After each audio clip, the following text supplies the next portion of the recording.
अस्सलाम वालेकुम रहमतुल्लाहि व बरकातहू। मुशफ़िक़ आप देख रहे हैं मेरा यूट्यूब चैनल। डेवी मैं बात करूंगा आखिरत के वाले से। आखिरत की जो ज़िंदगी है वो हमेशा हमेशा की ज़िंदगी है, ना ख़त्म होने वाली ज़िंदगी है। दुनिया की जो ज़िंदगी है ये मुख्तसर सी है। ये हवा में रखा हुआ चिराग है, कब उसको हवा का तेज़ झोंका लगे वो बुझ जाए। ये जो है मच्छर का पर है और ये मकड़ी का जाला है। ये मेरे भाइयों दोस्तों, इस दुनिया के अंदर रहकर हमने अल्लाह को राज़ी करना है, अल्लाह के रसूल को राज़ी करना है। अगर हम अल्लाह के हुक्म जनाब रसूलुल्लाह ख़त्मुन सल्लल्लाहु अलैहि वसल्लम के मुबारक तरीक़ों के मुताबिक ज़िंदगी गुजार कर जाएंगे तो हम कामयाब होंगे। और जो आखिरत में कामयाब हो गया वो हमेशा हमेशा के लिए कामयाब हो गया। और जो आखिरत में कामयाब हो गया उसको जो खुशी मिलेगी हमेशा हमेशा के लिए मिलेगी। जो आखिरत में नाकाम हो गया वो रोएगा, पछताएगा, उसका रोना धोना काम आएगा नहीं। इसलिए जो है ये दुनिया की ज़िंदगी मुख्तसर सी दी गई है। ये इम्तिहान गाह है, इसके अंदर हमने पेपर को हल करना है। अक्लमंद इंसान वो है जो मरने से पहले मरने की तैयारी कर ले। ये दुनिया धोखा है, ये फ़रेब है, ये हवा में रखा हुआ चिराग है।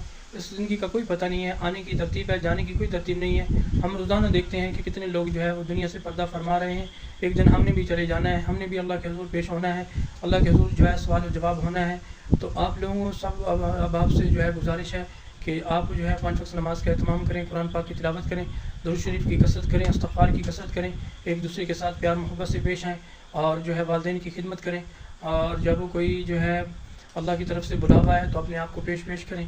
इन सारी चीज़ों का एहतमाम मैं भी करूँगा, आप भी करेंगे इंशाअल्लाह। जज़ाकुमुल्लाह खैरा।